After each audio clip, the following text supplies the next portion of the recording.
I'm looking at today's culture, and I'm remembering a conversation I had with an airline employee.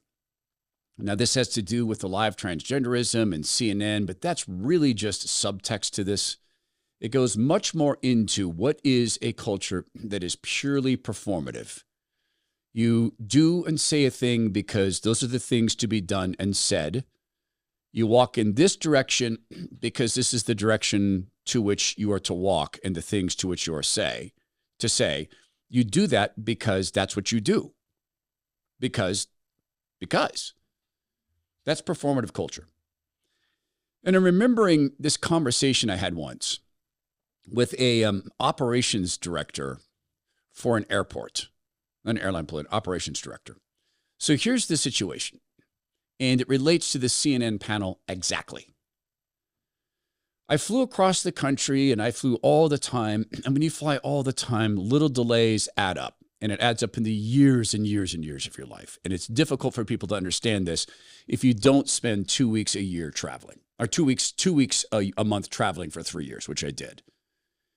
So we flew from New York, or Newark specifically, to Seattle, and it had to be a long flight. There were these huge headwinds. We had to fly way up into Canada. So it turned out to be something like a 7-hour flight. Sometimes that was a 6-hour, maybe even 5-hour, 45-minute flight. Got home really late. Pull up to the airport. The airport's pretty empty. And so we park on the tarmac because there's a plane parked in front of our gate. The gate next to it doesn't have a plane. To the left, the gate to the right doesn't have a plane. The gates next to the left and next to the right have no planes. But the gate we're waiting for has a plane that's having a problem. So we sat on the tarmac for 45 minutes while I was feverishly working the phones, trying to find someone to scream at because the fruit of the Spirit wasn't with me. I finally weaseled my way into a phone number for an operations director who was there overnight. And I got him on the phone and said, I'm going to prove to you now that a chimpanzee is smarter than the system that you are forced to work in. I'm not saying you're stupid. I'm saying that a chimpanzee is smarter than this system. Here's the proof.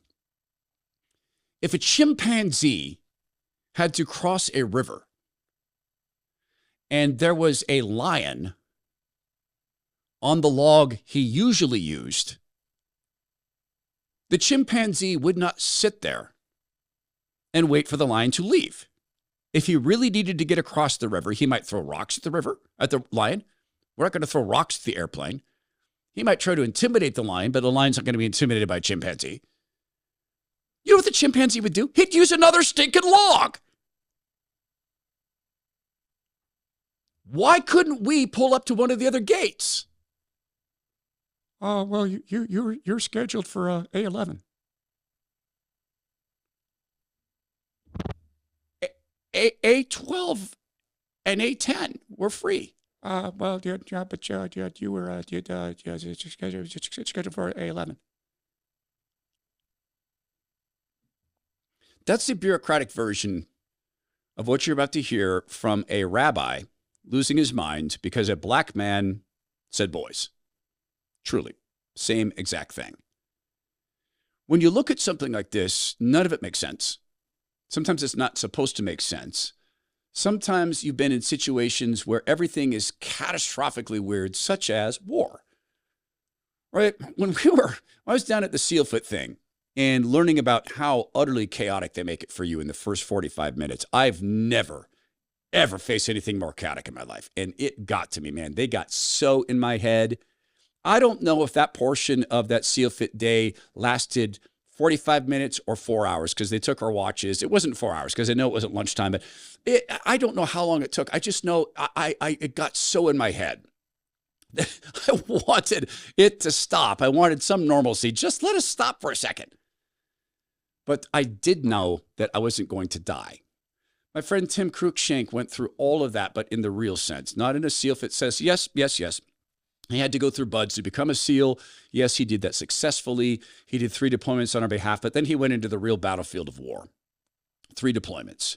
Came home and was a buds instructor, and he wanted some normalcy, but he didn't want to forget his SEAL brothers.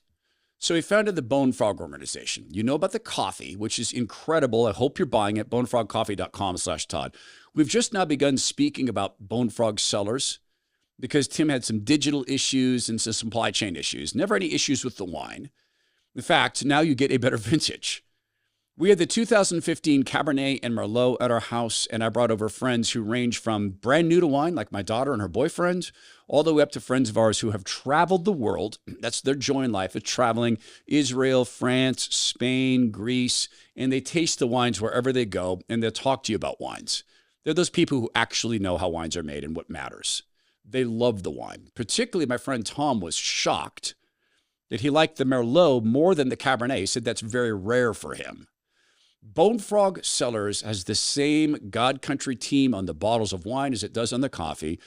10% of proceeds still go to the Navy SEAL Foundation to help the families of fallen Navy SEALs.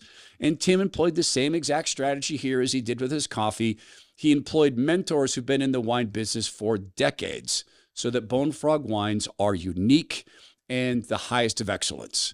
Go to bonefrogsellers.com/Todd. You get 10% off the wine there. It's bonefrogsellers.com/Todd. This guy you're going to hear from here, this rabbi is named Jay Michelson, and he makes his money going on CNN and doing things like this. And the guy who just happens to mention the words boy or boys is a guy named Shermichael Singleton, who gets to call himself a Republican strategist, which is something anybody can call themselves. But he's very successful at it and very good at what he does, apparently. Now, as you listen to Michelson and or watch this, remember the metaphor I used of the airport employee saying, you're assigned gate 11. I mean, this is a more emotional version of it. It's also an insane version of it. I think there are a lot of families out there who don't believe boys should play girls' sports. They're not. Wow. Alex, we better start that again because I think I missed the slur. I think we should start that from the top. Okay, we're going to start from the top. I think I missed the slur because I think there was a slur in there. Let's listen closely to this. There's a slur. There are a lot of families out there who don't believe boys should play girls' sports. They're not boys. I'm not going to listen to transphobia at this table. I am not going to listen to you call a trans girl a boy. Are you going to allow me to finish my explanation? When you use a word that's a slur, I'm going to interrupt. That's not how it is. They're not boys. They're not boys. They're not playing girls' football. I'm not going to sit there and listen for a second because, look, this is a really heated issue, right?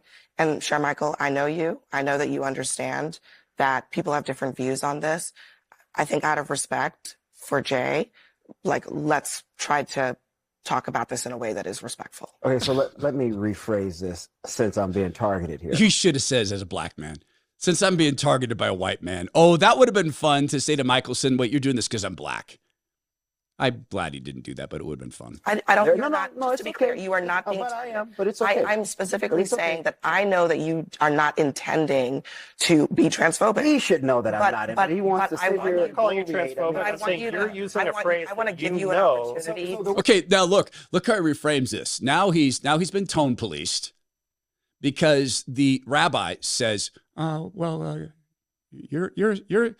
assigned gate 11. But gate 10 is open. 11!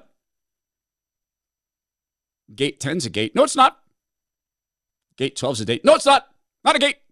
No, regular people interpret it. That's not regular people.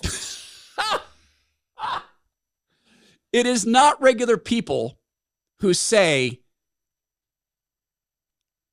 if you have male genitalia, male chromosomes, you're a male. That's not regular people. That's not regular people. That's not regular people. There's no consensus that these are actually boys. I've invited this rabbi on the show, and I'll tell you the invitation I made here in a second. And oddly, and I'm shocked, I haven't heard back from the rabbi. This whole thing about trans girls is a canard.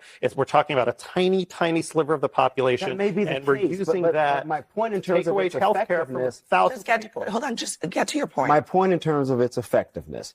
Regular people with children look at these things and they say, you know what? This is a bit too far. He's right. This was one of the things that won the election for President Trump. He's absolutely right. And the data bears it out.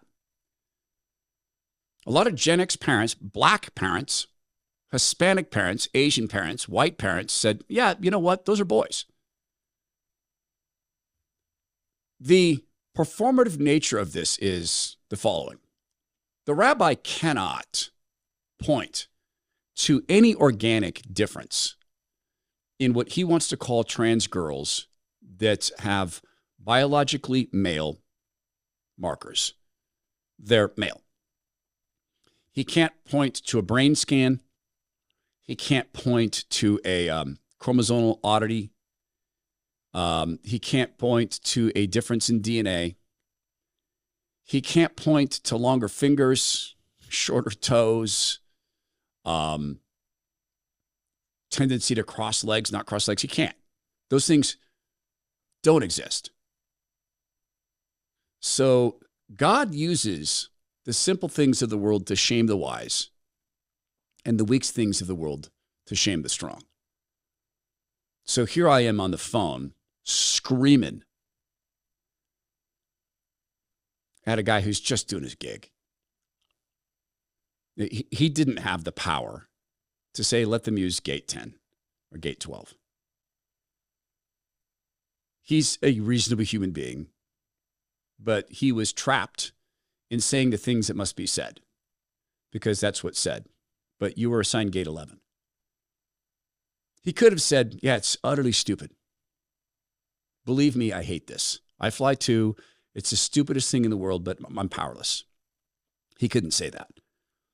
Jay Michelson, of course, can't say, but these boys think they're girls because he would be saying something that you're not to say because in a performative political world, that's the way you all walk. That's the way you all talk. And God uses the simple things of the world to shame the wise.